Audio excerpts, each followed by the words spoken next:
देखी कुछ लोग ऐसन बा जे वर्तमान हालत में भी देश के से नया सरकार पर बराबर कुछ ना कुछ औंगा मऊंगा बोलत रहता।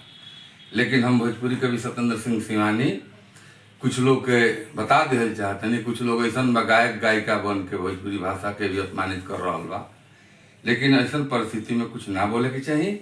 राष्ट्रवाद तबे सबके होगा। हम अपन मुक्तक के माध्यम से बताओ तनी कि हताशो मत केहू तनिको हौसला बढ़ल बा चौगुना। हताशो मत केहू तनिको हौसला बढ़ल बा चौगुना।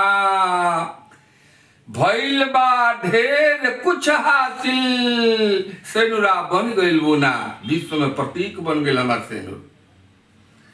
अपना मेक इन इंडिया के तू दमक देख मर्दे। अपना मेक इन इंडिया के तू दमक देख मर्दे। अभी तो चाय वाला के पानी भइल बा गुनगुना।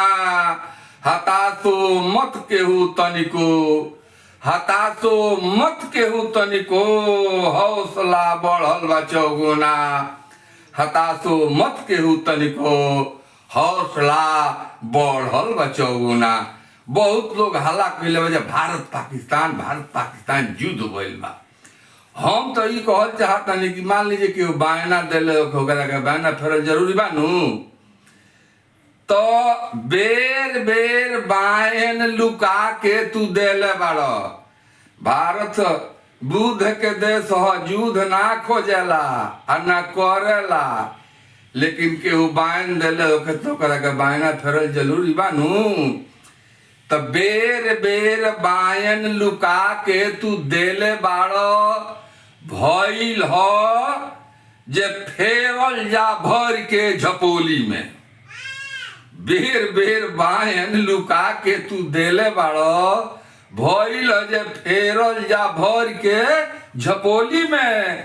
आ लेन देन दोनों ओर से होत जात रहेला। लेन देन दोनों ओर से होत जात रहेला। तो निबहेला ईद बकरीद चाहे होली में। आ बेर बेर बायन लुका के नु देले बाड़। भइल जे फेरल जा भर के झपोली में। भइल जे फेरल जा भर के झपोली में। आई देखिए एगो और मुक्तक बा कि मैं हिलत होखे तो के हुरे के परी। मैं हिलत होखे तो के हुरे के परी। आ दुश्मन कतहू के होखे ओके थूरे के परी। जेही जेठ के रहेठा नियर चढ़ल होखे, जेही जेठ की रहेठा नियर चढ़ल होखे ओके लात धके बिचई से तूरे के परी। में हिलत होखे तो के हुरे के परी। आ दुश्मन कतहू के होखे ओके थूरे के परी। दुश्मन कतहू के होखे ओके थूरे के परी। जय हिंद, जय भारत।